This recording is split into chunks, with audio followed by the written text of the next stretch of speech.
On this video, I'm going to go to the back of the page. We're going to do an example of rewriting a radical function. So I'm going to write out, going to be rewriting a radical function. We are going to, the directions will be to rewrite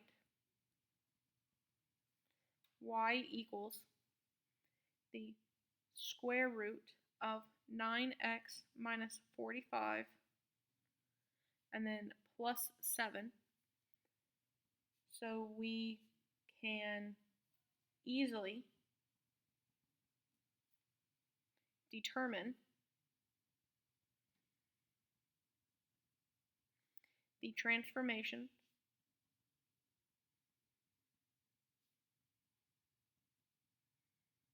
of the function.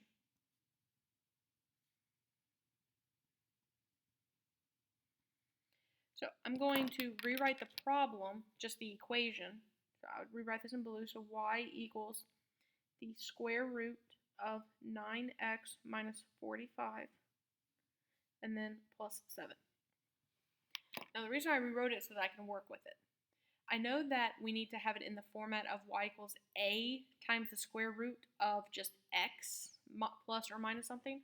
But right now I have a 9 in the front of my x, which I don't want. So what we do is we take this square root symbol, we're going to take this part, and we're going to change this. So we're going to have the square root of 9x minus 45. This is what we're focusing on only right now. So I can see the inside of my radicand, that 9 can go into both the 9x and the 45. So I can change this to become the square root of 9 times x minus 5. Because I know that 9 times x is 9x and 9 times 5 is 45. The reason why I did this is because I can now separate this into two different radicals. So I can separate this into the square root of 9 times the square root of x minus 5.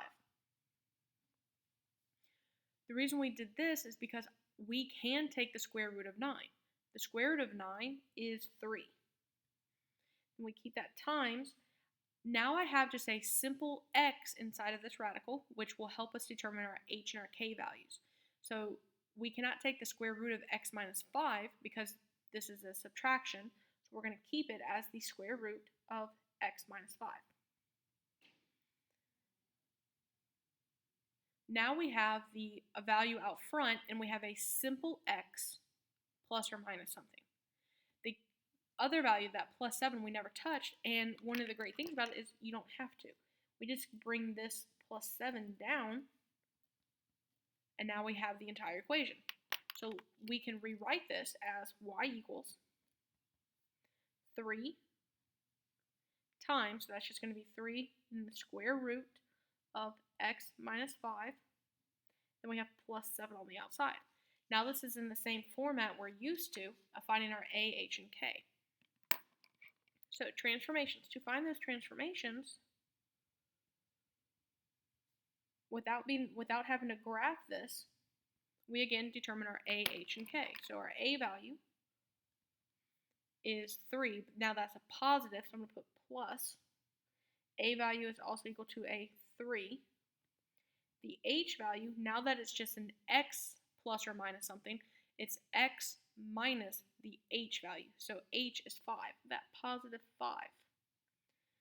K value is whatever's added or subtracted to the outside, which is why we didn't have to do anything to that plus 7, because those are already added to the outside of the radical. So now that plus 7 is our k value.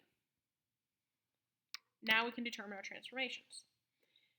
A is positive, which is normal, so we don't have a reflection. A is a 3, which is a dilation.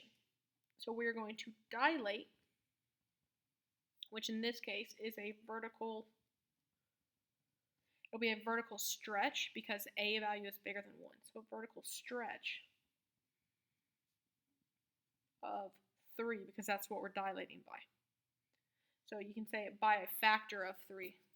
So dilate by a factor. I'll put that by a factor of 3.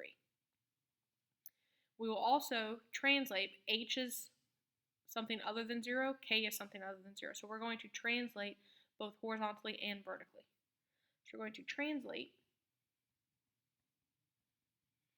H is horizontally, so that's left and right. Positive horizontally is right.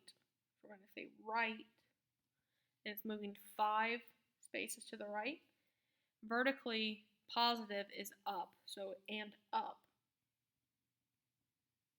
7.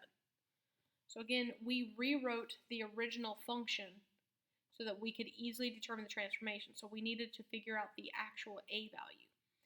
Because the 9x minus 45 is not just a basic x, we needed to try and factor out something that we could take the square root of. We can take the square root of 9, which 9 can be multiplied to give us that 45 and the 9x. So we factored out that 9, and then we separate them into 2 radicals so we can take the square root of that constant value right there. And we were able to get that new equation, which leads us to finding our a, h, and k to find our transformations.